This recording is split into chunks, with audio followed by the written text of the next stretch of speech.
Всем привет! Меня зовут Екатерина Артемьева, и я преподаватель русского языка как иностранного, если вы еще об этом не знаете.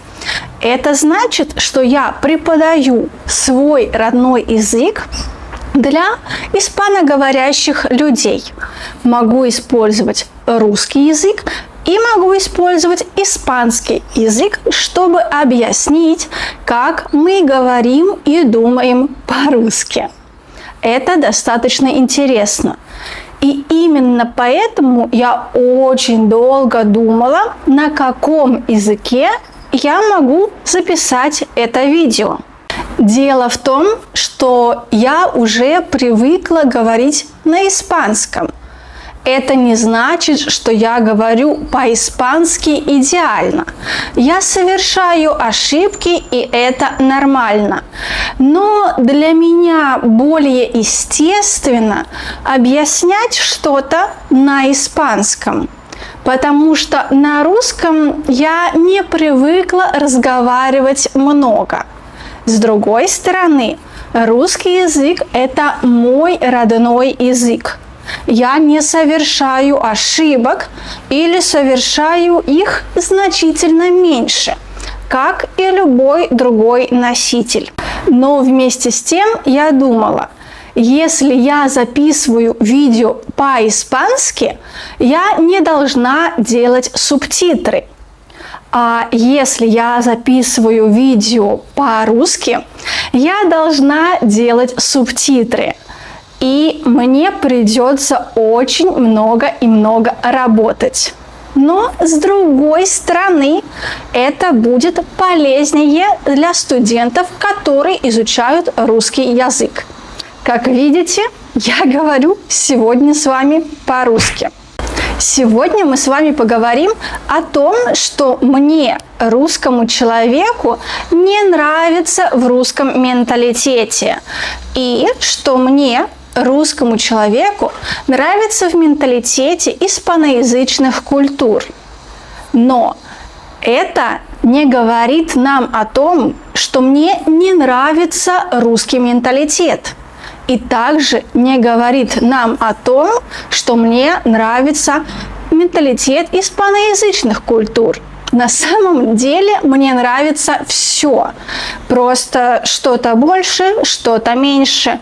Но в целом, смотря глобальную картину, мне всегда нравится все. И кроме того, когда ты общаешься с человеком другой культуры, ты должен принимать его культуру, несмотря на то, что ты можешь чего-то не понимать. Здесь, в этом видео, я должна сказать, что, разумеется, без сомнений, я опять буду обобщать. И буду говорить исключительно о моем личном опыте, о том, что лично я видела и как я лично это воспринимаю. Кроме того, уважаемые хейтеры, да, я буду говорить латины, и это абсолютно нормально. Почему? Да, я знаю, что латины – это испанцы и итальянцы. Изначально. Но сейчас и в России, и в Америке, и даже сами южноамериканцы, центроамериканцы себя могут называть латинами. Не все, но многие. И множество видео на YouTube, там название латины. Почему? Потому что это ключевое слово. И именно по этому ключевому слову будут находить мое и другие видео. Для меня намного лучше, если будут находить мое видео чаще. Не так ли? Я хочу, чтобы его посмотрело как можно большее количество людей. Поэтому, когда я буду говорить латины конкретно в этом видео, я буду говорить о испанцах, мексиканцах, перуанцах, аргентинцах и многих других людях, национальностях, то есть вообще обо всех, кто говорит по-испански. К сожалению, если я напишу в видео «испаноговорящие», это слишком сложное слово, чтобы оно было ключевым. А теперь давайте продолжим и давайте перейдем к сути. Наверное, самая жесткая установка российского менталитета, хотя на самом деле я бы сказала славянского, включая Беларусь и Украину, это то, что нам с детства говорят, что мы должны быть идеальными, что все, за что мы беремся, мы должны сделать безупречно. И это формирует в нас огромную неуверенность, это формирует в нас огромную нервозность.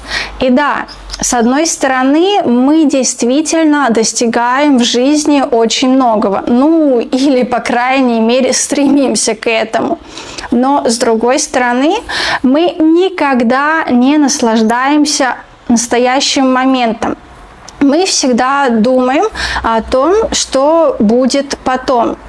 Это следующий момент, то есть мы не только стремимся к идеалу, мы еще и никогда не наслаждаемся результатом того, что мы достигли, потому что мы всегда думаем, что всегда можно лучше и больше. Мы всегда стремимся к какому-то непонятному будущему, и в конце концов это будущее никогда не наступает. Это очень печальная черта нашего менталитета, которая, да, позволяет достичь огромных высот, позволяет очень многое развить, но вместе с этим теряется весь смысл каких-то достижений и весь смысл жизни. По крайней мере, так считаю я. Но меня тоже именно так обучали. И сейчас я пытаюсь как-то потихонечку научиться наслаждаться настоящим моментом, наслаждаться не только результатами, но и процессом. Хотя, надо признать, именно результат для меня всегда важен. И даже если я получаю какой-то результат, я всегда думаю, надо лучше. Я могу лучше. Проблема того, что мы стремимся к идеальности, это еще и то, что нам всегда очень сложно выйти из нашей зоны комфорта. Даже если мы хотим чего-то попробовать, что-то новое, для нас неизвестное, мы будем очень сильно переживать, потому что мы будем думать, что мы должны сразу с первой попытки все сделать хорошо. То есть, если мы хотим сменить работу или сменить профессию, мы думаем, что когда мы придем на новую работу, на новую профессию, мы сразу должны все знать. То есть, мы для себя не оставляем ни единого шанса просто расслабиться и чему-то научиться, признать какие-то ошибки и постепенно, спокойно двигаться вперед. Нет, мы сразу должны все сделать хорошо. И именно поэтому, потому что мы стремимся сразу все сделать хорошо, мы очень сильно нервничаем. И большинство людей не хочет нервничать. Поэтому, несмотря на то, что хочет что-то в жизни изменить, никогда ничего не делает для этого. Думает, ладно, я уже нахожусь на хорошей работе, я уже достиг этого и этого. Мне достаточно. Я могу жить хорошо и развиваться именно там, где я нахожусь сейчас, и не пробовать чего-то нового. Честно признаюсь, мне очень сложно, например, начинать что-то новое. Как пример, это вождение машины. Когда я решилась сдать на права, Для меня это был очень серьезный и очень сложный шаг. Я начала учиться, я сдала теорию, практику, все хорошо. Но я не чувствовала, что я идеальна в этом. И у меня тогда не было машины, чтобы я могла практиковаться или скорее продолжать практиковаться. И сейчас, когда, например, мне предлагают или предлагали попробовать вспомнить, меня это очень сильно пугает. И я думаю, нет, я не буду, потому что я уже что-то не помню. И если я ошибусь, это будет для меня, в первую очередь, для меня ужаснейший провал. На самом деле, я не думаю о том, что человек рядом будет думать, что я какая-то не такая, плохая, ничего не умею. Нет, для меня самой что-то не сделать с первой попытки – это огромнейший провал. Мне не так важно, что подумают остальные. Мне важно, что буду чувствовать и подумаю я. Для меня что-то сделать плохо – это ненормально. Забавной и грустной чертой, связанной тоже с этими двумя проблемами, является третья штукенция, что мы, когда стремимся к чему-то, когда мы много работаем, когда мы вкладываем много сил, мы достойны какой-то хорошей жизни. И вместе с тем, если к человеку что-то хорошее пришло без его огромных усилий, что-то с этим человеком не так, и он этого не достоин. Хотя, если рассуждать логично, то а почему бы и нет?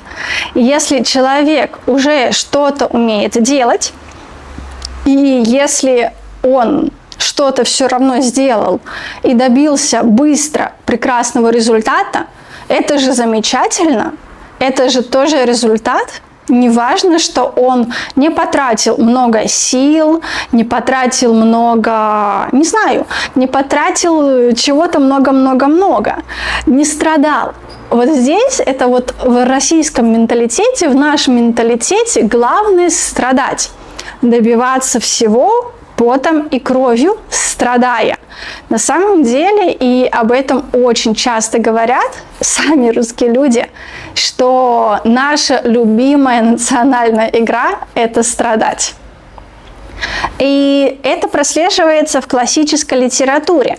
Если мы посмотрим, у нас практически все герои по какой-то причине страдают. Они сами создают себе проблемы, чтобы страдать. Это можно отнести к теме психологии жертвы. Именно родители навязали ребенку, что если он чем-то не жертвует, если он не страдает, если он делает исключительно то, что хочет, это плохо. И поэтому, к сожалению, очень многие русские люди не знают, чего они хотят на самом деле. Они знают, что они должны делать. Они знают, что они должны быть полезны обществу. Они знают, что надо всегда стремиться к лучшему. А вот то, чего они сами хотят, они, к сожалению, не знают. От этого растет такая некоторая неуверенность. Но если мы посмотрим на поведение испанцев, мы можем заметить, что таких проблем у испанцев нет. И я бы сказала, что у большинства латин таких проблем тоже нет. Да, я бы сказала, что в Америке люди немного более склонны к таким проблемам, к таким же проблемам, как и русские. В Испании таких проблем меньше. Конечно, встречаются, но меньше. И мне очень нравится, что это так. Мне очень нравится, что детям все время говорят, а чего ты сам хочешь? Ты можешь сам выбрать. Это просто замечательно. Кроме того, детям также говорят, что их очень сильно любят. Не потому, что они приносят домой самые высокие оценки, не потому, что они всегда побеждают в конкурсах, а потому что просто они есть. И именно поэтому дети начинают ценить себя такими, какие они есть, а не из-за каких-то поступков, не из-за мнения других окружающих о них. Им важнее то, какие они. И именно поэтому, мне кажется, испанцы, несмотря на многие недостатки, которые я также нахожу, это более цельный народ. Латины в целом тоже более цельный народ, чем русские люди.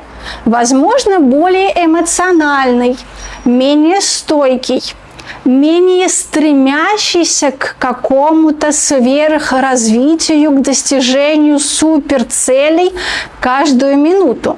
И с одной стороны, это плохо. Человек работает официантом, ему 40 лет, и он ничего не хочет менять в жизни. Для меня это небольшой шок, честно говоря. Но, а почему бы и нет? Если человеку нравится его работа, если он наслаждается своей жизнью, это же замечательно. А для русского человека, если кто-то в 40 лет ни к чему не стремится и не достиг определенной социальной планки, социального статуса, каких-то накоплений, денег и так далее, это выглядит очень странно. Для нас в приоритете стремиться, как я уже сказала, к какому-то будущему, а не жить моментом, как, например, в Испании или в Латинской Америке живет этот официант. Надеюсь, я достаточно полно изъяснилась. Надеюсь, что вам понравилось. Жду ваших комментариев о том, как вы сами видите наш менталитет, свой менталитет. Буду рада почитать. А также, если вы напишите, о чем вы хотите видеть следующее видео, я буду очень рада к вам прислушаться. Пока-пока!